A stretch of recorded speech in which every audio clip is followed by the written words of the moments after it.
Bom dia, alunos! Hoje vamos continuar nossos estudos sobre o sistema digestório. Relembrando a aula passada, vamos ver que a digestão mecânica dos alimentos começa na boca sob a ação dos dentes. A digestão química dos carboidratos começa na boca sob a ação da pitialina, que é chamada também de amilase salivar. E aí, depois da deglutição, o bolo alimentar desce pelo esôfago em direção ao estômago, impulsionado pelos movimentos peristálticos. Quando o bolo alimentar chega ao estômago, há a produção de ácido clorídrico, que possibilita a ação da pepsina para começar a digestão química das proteínas. Agora o bolo alimentar recebe o nome de quimo. O intestino delgado é dividido em 3 partes: o duodeno, o jejuno e o íleo. O intestino delgado começa no esfíncter pilórico ou piloro, que é um músculo que faz a ligação entre o estômago e o intestino e que controla a entrada do quimo no duodeno. O intestino delgado é um tubo de paredes finas e possui um comprimento entre 4 a 7 metros e um diâmetro de mais ou menos 4 centímetros. Ele finaliza o processo de digestão e absorve nutrientes por meio de células epiteliais especializadas. Vamos ver as suas 3 partes. A primeira é o duodeno, que é a porção superior e possui mais ou menos 25 centímetros, o que equivale aproximadamente à largura de 12 dedos. Daí o nome duodeno. No piloro desembocam os ductos que levam a bile e o suco pancreático. Assim sendo, é nesta porção que as gorduras são emulsificadas e as enzimas degradam peptídeos, polissacarídeos e triglicerídeos, sobre o qual falaremos separadamente já já. Analisando o duodeno internamente, vemos que ele possui várias vilosidades e microvilosidades que aumentam enormemente a superfície de absorção do mesmo. As vilosidades podem chegar a 3.000 por célula. O jejuno está localizado logo após o duodeno e apresenta velocidades mais longas e a maior proporção do intestino delgado, com mais ou menos 4 metros de comprimento. O íleo é a última porção e tem em média 1,5 metros de comprimento. Suas velocidades são mais curtas e nesta porção se encontram nódulos linfáticos em grande quantidade, que o conjunto é denominada placa de Peyer e funciona interagindo com antígenos e produzindo respostas imunológicas. O intestino tem um papel fundamental no desempenho do sistema imunológico.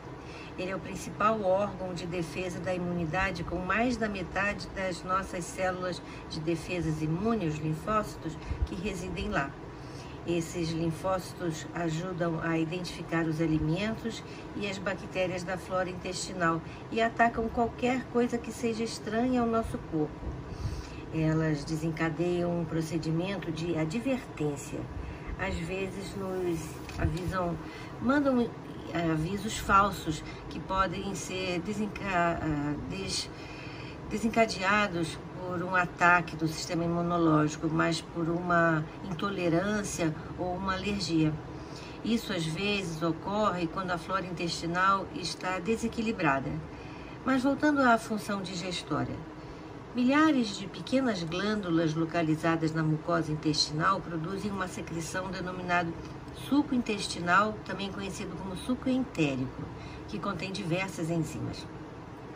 As principais são enteroquinase, que transforma tripsinogênio em tripsina, e as peptidases, que completam a digestão das proteínas e das peptonas formadas no estômago. E assim decompõem essas estruturas em aminoácidos. Há também enzimas chamadas genericamente carboidrases, que atuam na digestão de disacarídeos, como por exemplo a maltase, que digere a maltose em 2 moléculas de glicose, um monossacarídeo, e a sacarasa, que quebra a sacarose em uma molécula de glicose e outra de frutose. Essas duas últimas monossacarídeos absorvíveis também, isso é, passíveis de serem absorvidas. Esse aqui é o pâncreas, que fica do lado esquerdo, abaixo do estômago. Este órgão tem cerca de 15 centímetros e tem a função endócrina, de produzir hormônios, e a função exócrina, de produzir o suco pancreático.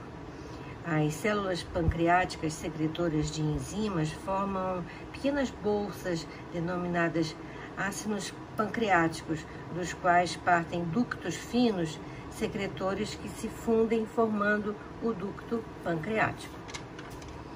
Esse se junta ao ducto proveniente do fígado e forma um ducto colédoco, o qual desemboca no duodeno. O suco pancreático é uma solução aquosa alcalina que contém diversas enzimas digestivas. A alcalinidade do suco pancreático se deve à presença de bicarbonato de sódio, que neutraliza a acidez do quimo e eleva o pH do conteúdo intestinal a valores em torno de 8, 8,5, por exemplo, mais ou menos, que é uma condição ideal para a atuação das enzimas do suco intestinal e também do suco pancreático. Vamos voltar a falar sobre essas enzimas já, tá? E esse aqui é o fígado, é a maior glândula do corpo humano. Ele apresenta várias funções essenciais para o funcionamento do organismo, como eliminação de substâncias tóxicas e a produção de bile, um produto essencial para a digestão das gorduras. Ele está localizado na parte superior direita do abdômen, abaixo do diafragma e acima do estômago, do rim direito e dos intestinos. Ele tem cerca de 20 centímetros de comprimento e pesa mais ou menos 1,5 kg em homens e 1,2 kg em mulheres. Ele tem uma grande capacidade de regeneração e por isso se pode doar uma parte do fígado mesmo em vida. O fígado participa da digestão das gorduras através da produção de bile, que é um suco digestivo capaz de quebrar gorduras. Outra função do fígado é o armazenamento de vitaminas, também a destruição de hemácias que duram mais ou menos 120 dias, a regulação da coagulação sanguínea, a transformação de amônia em ureia, o metabolismo de medicamentos e também do álcool, e também a destruição de micro-organismos, dentre outras várias funções. Porém, hoje nós vamos ver a sua função digestória, que é a produção de bile. A bile é uma secreção produzida pelo fígado e armazenada na vesícula biliar. Ela é composta por diversas substâncias, sendo as principais água, sais biliares, colesterol e bilirrubina. Depois que a pessoa come, a bile armazenada é liberada no intestino para ajudar a digestão. A bile possui um sabor amargo e tem a coloração amarelo esverdeada. Ao entrar na vesícula biliar, ela fica armazenada, podendo ser acumulada entre 20 e 50 mililitros de fluido. A produção de bile pode chegar até 1 litro por dia. Em alguns casos, pode-se desenvolver as chamadas pedras na vesícula biliar, que são cálculos biliares que se localizam ou na vesícula ou em algum dos seus ductos. O motivo mais comum da formação desses cálculos está relacionado ao colesterol, ou seja, às gorduras que não são dissolvidas pela bile e, na maioria dos casos, recomenda-se cirurgia para a remoção da vesícula. Muitos alunos me perguntam se a pessoa que retira a vesícula pode comer gorduras. Bem, pode comer normalmente, porque a vesícula não produz a bile, ela só guarda. Porém, comer muitos alimentos gordurosos leva a outros problemas de saúde, como obesidade, ok? Antes de continuarmos, vamos fazer um parêntese e falar um pouquinho sobre uma dúvida frequente. Qual a diferença entre alergia e intolerância alimentar? Bem, Alergia é uma hipersensibilidade a uma determinada substância que é conhecida como alérgeno, que pode ser tocado ou ingerido. Pode ser inconveniente, irritante e até fatal. Intolerância e sensibilidade são diferentes das alergias, embora os sintomas possam ser semelhantes. As causas, as reações do nosso corpo e as implicações de saúde são diferentes. Neste caso, a pessoa tem dificuldade na digestão de determinados alimentos, então ela tem intolerância. É uma reação adversa do corpo a determinado alimento pela ausência de enzimas no organismo responsáveis por digerir e absorver a comida total ou parcialmente. A mais comum é a intolerância ao glúten, que é uma proteína do trigo, e também intolerância à lactose, que é açúcar do leite. A intolerância é bem mais comum do que a alergia alimentar e afeta pessoas sem antecedentes ou histórico familiar. A intolerância predominantemente aparece em adultos e a alergia, que muitas vezes é um problema hereditário, aparece em crianças. Na alergia, o alimento é visto como um agente agressor e quando a pessoa consome, o organismo produz anticorpos imediatamente. Cada tipo de alérgeno gera uma resposta imunológica que pode ser mais ou menos grave, dependendo da suscetibilidade do indivíduo. As manifestações das intolerâncias são diarreia, desconforto digestivo e até edema de glote, que pode ser fatal. Nas alergias temos manchas na pele, coceira, inchaço dos lábios e também um choque anafilático, que também pode ser fatal. Vale destacar que existem mais de 170 alimentos considerados alergênicos, porém no Brasil os mais comuns são alergia ao leite de vaca e também a camarão. Uma pessoa com intolerância alimentar ou alergia alimentar precisa adotar uma estratégia de reposição nutricional para evitar tanto os seus sintomas típicos como a piora de outros quadros de saúde. E por isso, em qualquer um dos casos, sempre procure orientação médica, combinado? Bem, voltando aqui a esse slide, vamos ver cada item de cada suco estudado. Começando pelo suco pancreático, que é produzido, lógico, pelo pâncreas e age no intestino delgado. As enzimas são a amilase pancreática, que vai agir sobre o amido, que porventura tenha escapado da amilase salivar. E aí temos a maltose, que é um disacarídeo, como eu já falei. Temos também a lipase pancreática, que age sobre os lipídios, quebrando-os em ácidos graxos e glicerol já absorvíveis. Vejam então que as gorduras começam e terminam sua digestão química no intestino delgado, sob a ação do suco entérico e, como veremos, também no suco pancreático.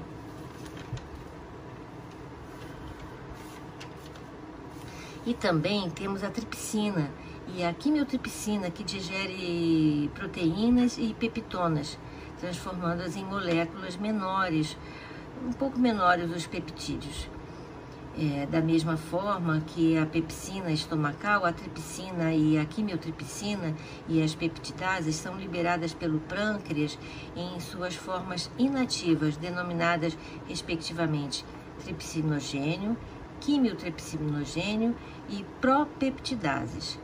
Aí no duodeno, o tripsinogênio transforma-se em tripsina ativa pela ação da enteroquinase do suco intestinal. A tripsina, por sua vez, atua sobre o quimiotripsinogênio e sobre as propeptidases, transformando-as em quimiotripsina e peptidases ativas. Então, tudo é como se estivesse em uma corrente com vários elos ligados. A digestão das proteínas, que começou lá no estômago, continua agora no intestino delgado, sob a ação das enzimas do suco pancreático.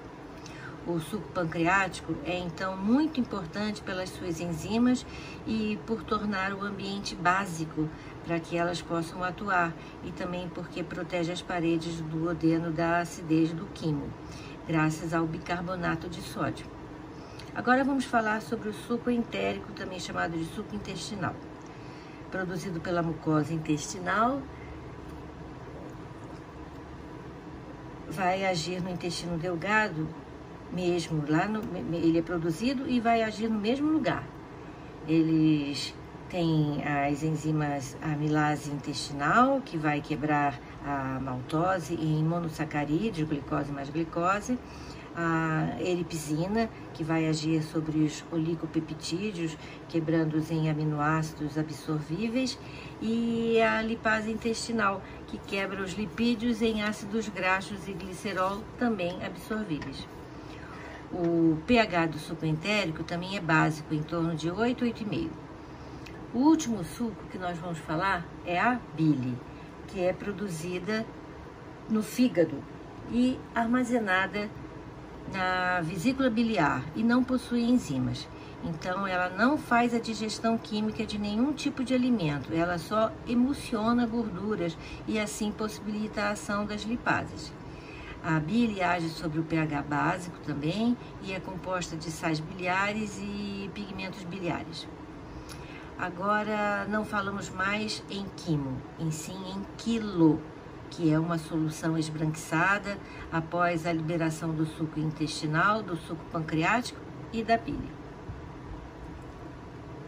Então, resumindo, o quimo com a bile e com o suco pancreático e também com o suco intestinal, agora se chama quilo.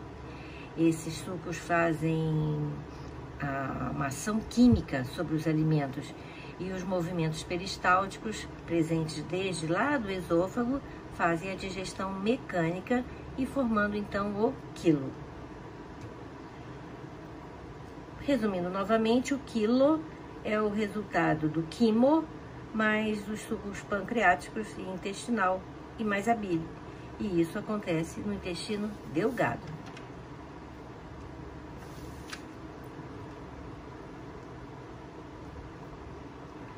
Para vocês não esquecerem, alimento mais saliva igual a bolo alimentar na boca. Bolo alimentar mais suco gástrico igual a quimo no estômago. Quimo mais suco pancreático mais suco entérico mais bile igual a quilo no duodeno. Mas isso tudo não adiantaria de nada se não absorvêssemos os nutrientes contidos nos diferentes alimentos.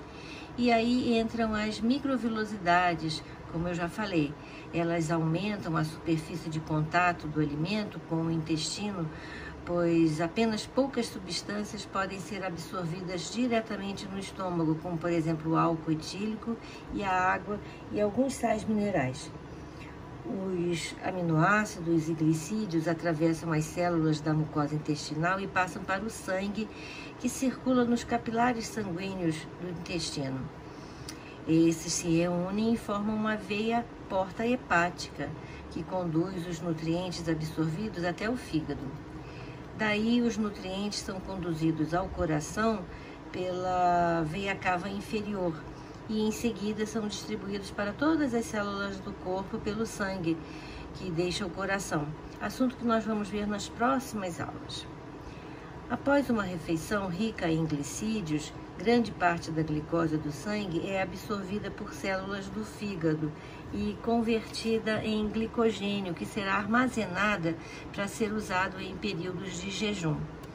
O glicerol e os ácidos graxos são absorvidos e no interior das células intestinais são novamente convertidos em lipídios. Após uma refeição rica em gordura, o sangue fica com aparência leitosa devido ao grande número de gotículas de lipídios em circulação. Mas a nível de intestino, os ácidos graxos e glicerol são lançados nos vasos linfáticos e depois é que chegam à veia cava e ao coração. Agora vamos ver a anatomia do intestino grosso, que é dividido nas seguintes partes: seco, que está aqui, quer dizer, um pouco mais para cima, né? Aqui ficou o apêndice mesmo, tá? Essa setinha está mostrando mais o apêndice, o colo ascendente, o colo transverso, o colo descendente, o colo sigmoide e, por fim, o reto. O intestino grosso tem mais ou menos 1,5 m de comprimento e 6,5 centímetros de diâmetro.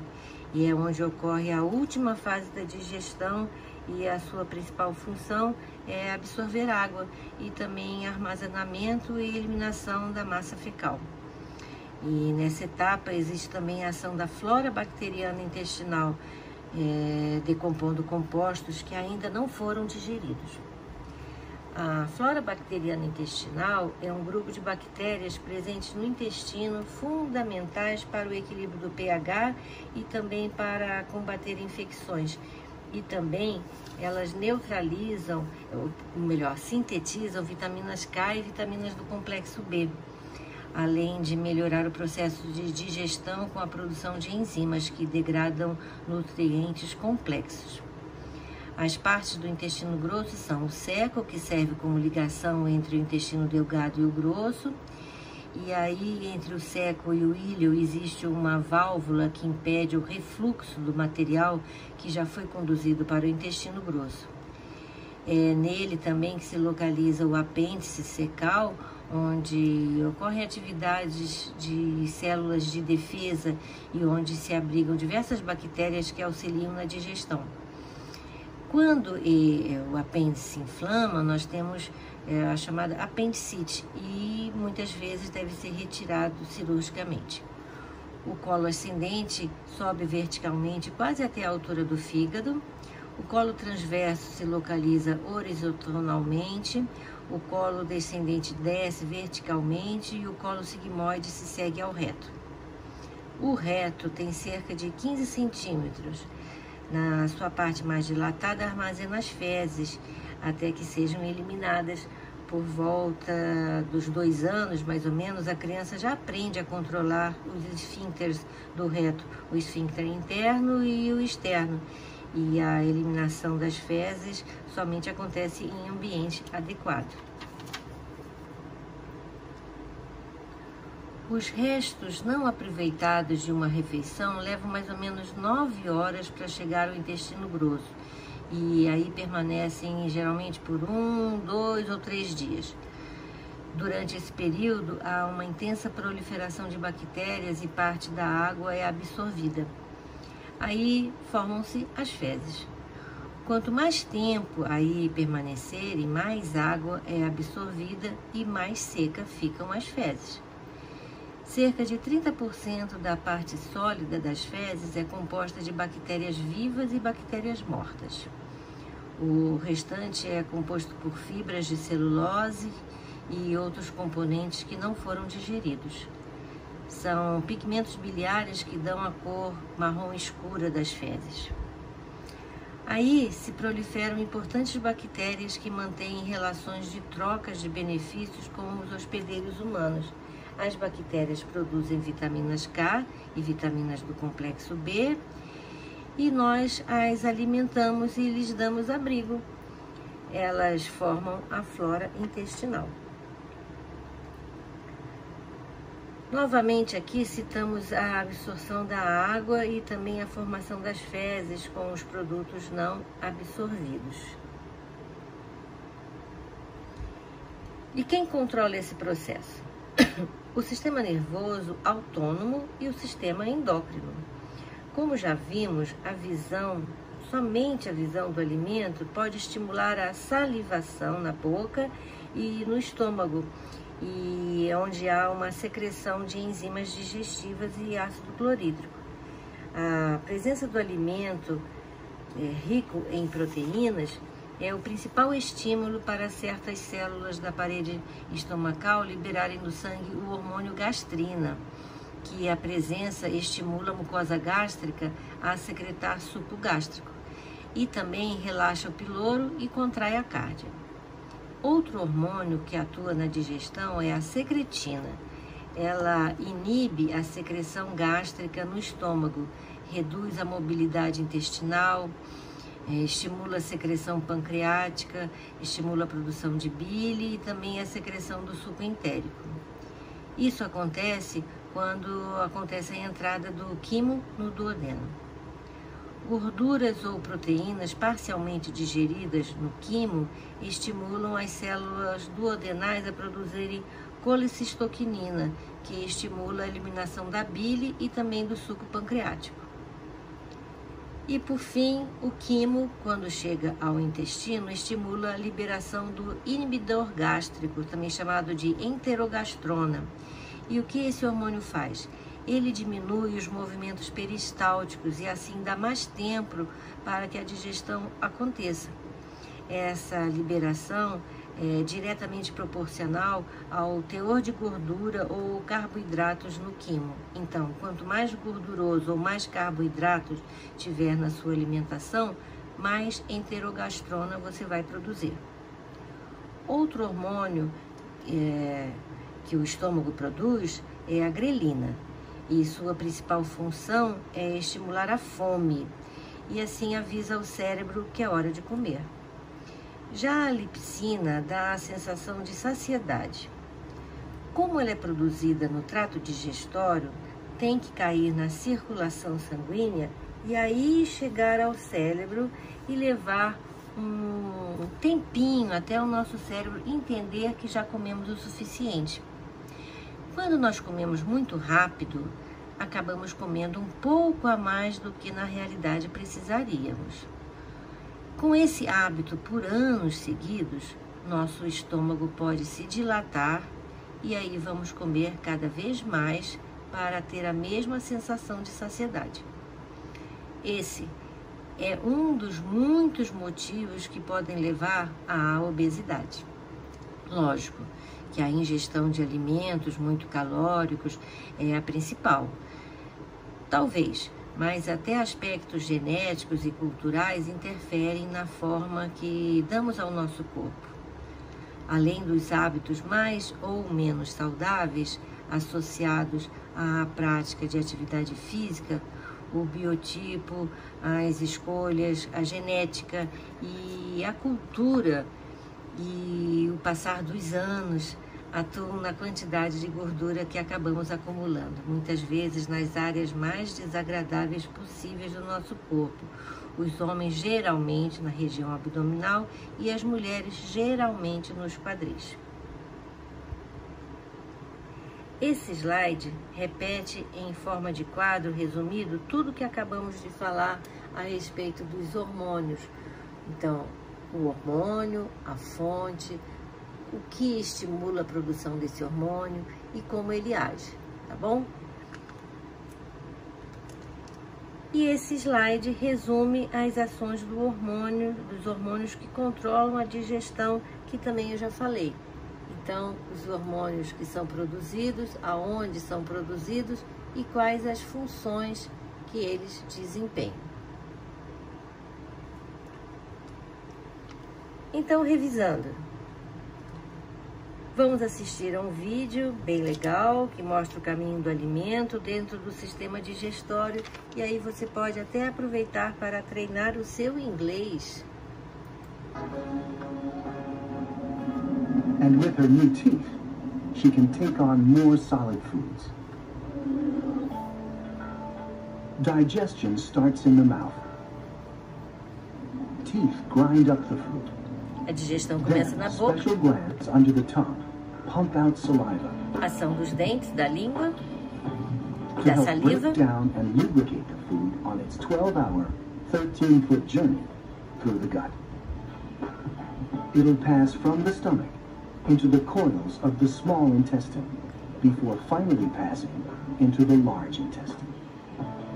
caminho do alimento, nós vamos ver detalhadamente. Waves of contracting muscle keep the food moving, a process called peristalsis. Os movimentos peristálticos que empurram o bolo alimentar, aqui chegando ao These estômago. contractions are so powerful, we can even eat upside down. Nós podemos comer de cabeça para baixo. For the first time, a new camera shows a high-definition view of how food travels through our bodies and into our stomachs. Está dizendo que foi a primeira vez que foi filmado o alimento chegando no estômago.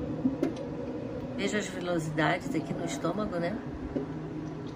O muco que faz com que o estômago brilhe. Food enters the stomach through a hole at the top. O bolo alimentar chegando no estômago vai formar o quimo. The stomach is a bag of muscle that churns, squashes, and squeezes food into liquid.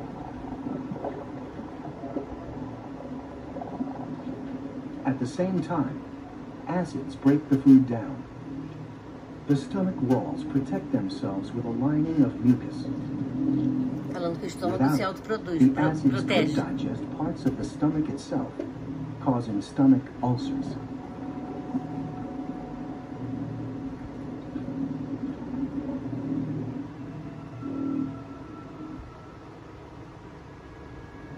About an hour later, the stomach squeezes the broken down food out through a tiny hole called the pyloric sphincter. Passando por outro esfíncter, vai chegar o esfíncter pilórico, né? Vai chegar ao duodeno.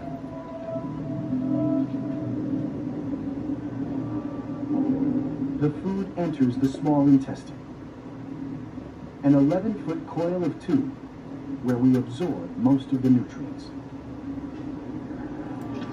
Agora nós temos o quilo. The interior wall of the small intestine is lined with millions of microscopic projections called villi. As velocidades, as These microvelocidades. increase the surface area of the gut, making it easier to absorb nutrients.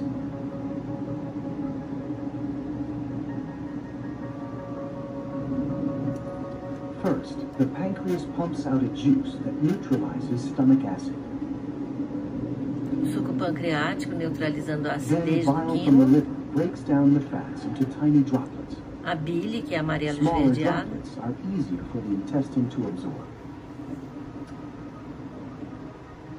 After an hour and a half, the small intestine has absorbed most of the nutrients from the food. It's time for what remains to move on.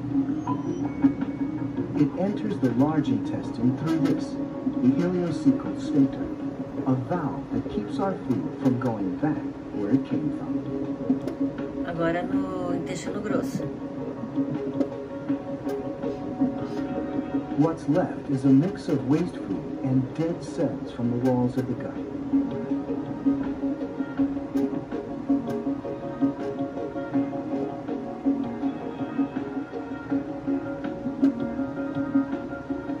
The large intestine's main job is to extract water from it. Lots of bacteria live here too. As But it bactérias isn't que because of vivem an aí, infection. We actually need them.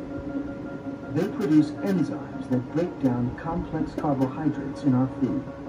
Carbohydrates we couldn't otherwise digest.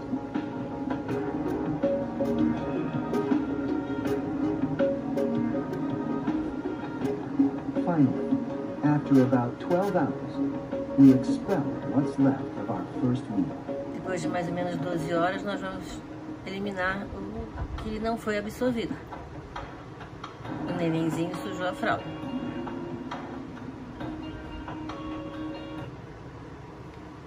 Muito lindo, né, esse vídeo?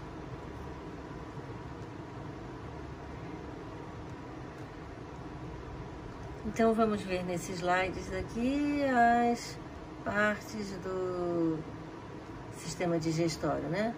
As glândulas salivares na boca, seguindo a faringe, o esôfago, o estômago, o fígado, o pâncreas ali escondidinho ali atrás, o intestino delgado, o intestino grosso, o reto e finalmente o ânus.